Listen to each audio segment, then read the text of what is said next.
going on? How's it going? It's Tommy. Welcome back to Tech Adventures. Today we're going to be talking about WWDC 23, and as we know, it is right around the corner. It's approximately 12 days away, so let's look at a couple of rumors and see what we can expect from this year's WWDC 23. So first, what is WWDC? If you're the first time hearing this, WWDC is Apple's annual Worldwide Developers Conference. There, what they do is have a whole bunch of developers come through, test out different apps to see what they can do. Also, what they do is release a lot of software. For this year, we can expect iOS 17, iPadOS 17, macOS 14, watchOS 10, tvOS 17, and then there also may be the long-rumored AR/VR headset. So first, what I want to dive into is the iOS 17. Gurman said that iOS 17 will include some of the most requested features that users have been waiting for. Now, with my iPhone 14 Pro Max, there's really not too much that I want, honestly. The one thing that I truly want, and put it down in the comments if you agree, a close all button. That's it. Close one simple button in the corner, in the middle, somewhere where you can just close all your apps. Like, why do we have to keep swiping?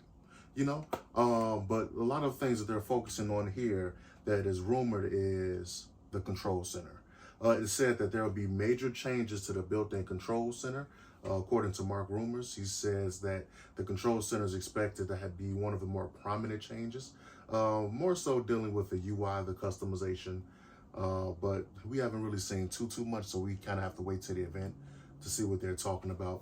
Another thing that they're also looking forward to is the journaling app. Mac Rumors says that Apple is developing a journaling app that is designed to allow users to track and record their activities and thoughts through a log of their daily lives.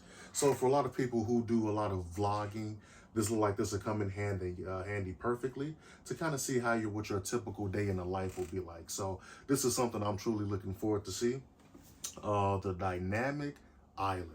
Now, when Apple first released this last September, it was a beautiful thing, right? Felt kind of fresh, something new, finally, right? I think that having more options with your dynamic island is going to be phenomenal. It needs to be. Just having certain apps go there and sit is kind of boring. But it says that they are going to be improving it to do a lot more. Don't really give us too many more description on to that. It says the on-screen Siri interface will be integrated into that dynamic island.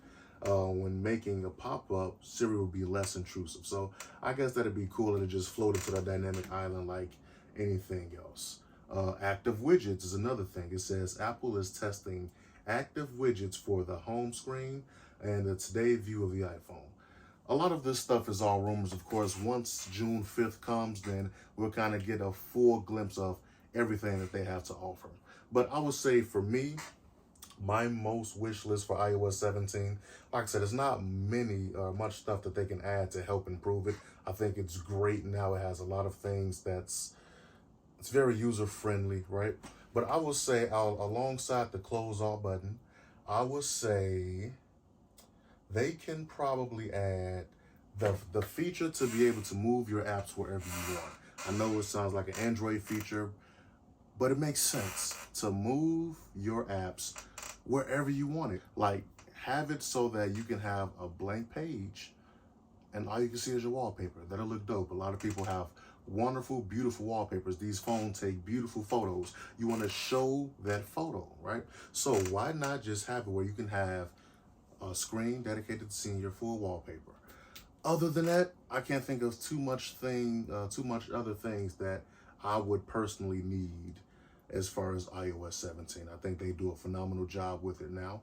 Let's talk about the hardware announcements that we can expect at WWDC. One of the long rumored things is the AR/VR headset. Now here is showing that Apple very well may release this headset during WWDC. Now, even though it's a software event, you never know. They may go ahead and debut it and give developers time to kind of develop apps for it. It'll be one of the first things in this kind of realm that they do.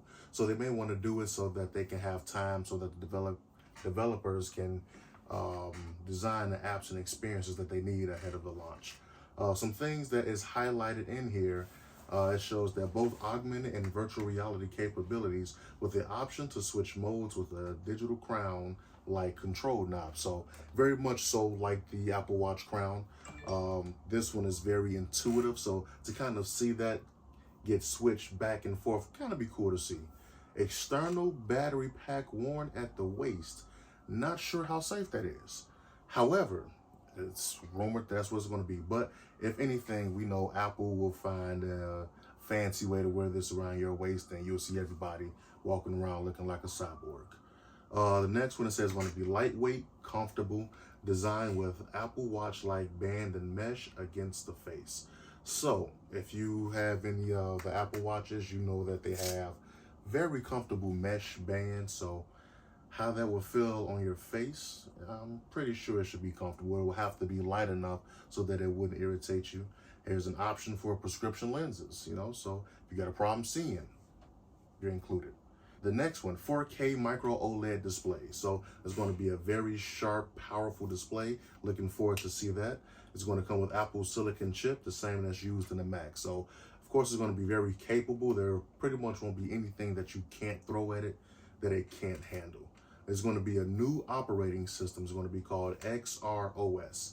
It's going to have its own dedicated app store. It's going to have a unique FaceTime experience, which could be dope. So for those of you who use FaceTime, you get to see there are animals or different emojis that you can kind of use. This is basically going to take it to the next level. So I'm excited to see what that can bring, the kind of experience that can be enhanced with FaceTime. Maybe it's going to allow you to connect with your phone, and that's how you're going to use it. We don't know. It's all rumors, so can't wait to see. It says that it's going to be a gesture-based control method with no physical controller. It's going to need a lot of gyroscopes and sensors in there, but if anybody can pull it off, it's Apple. It says it's going to have a dozen plus cameras that can read facial expressions, detect body movements, map the surrounding areas. So this seems like you're going to be able to do a lot more than just stand in one place or just be still. This is showing that with detecting body movements, maybe you can do sports. Maybe you can play augmented sports with people on FaceTime. We don't know. One thing that it said is going to come with iris scanning for authentication. So it's going to be secure. Nobody can just throw on your XR headset and use it. You might have to log in with your eye. So something to look forward to. All in all, what we have to look forward to is a lot. A lot of the software that's going to be introduced at WWDC is going to be awesome. Previews will be provided for the developers so that they can kind of build apps to take advantage of new features ahead of the fall launch. So I am excited to see what WWDC 2023 is going to unveil for us. Apple actually released a schedule as to what their days are going to look like. So let's take a look at that. The schedule is going to be from June 5th to June 9th. And it confirms that Apple's keynote will begin at 10 a.m. June 5th Pacific Standard Time.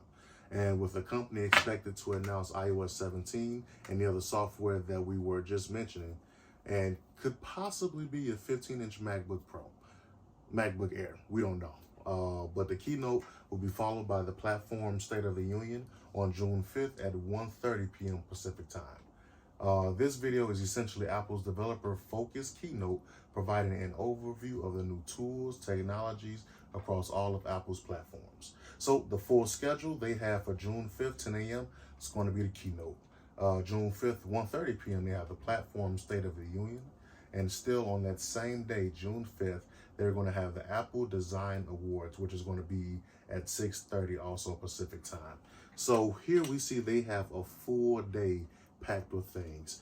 Even though it'll primarily be online with 175 video sessions, there will be media personnel who are invited to attend this special day to watch the keynote with them, who will be able to get the opportunity to meet with some Apple team, socialize, and looks like they have a lot more surprise things that's going to be held for them. So it's going to be awesome to see what all WWDC entails. So stay tuned to see the latest rumors.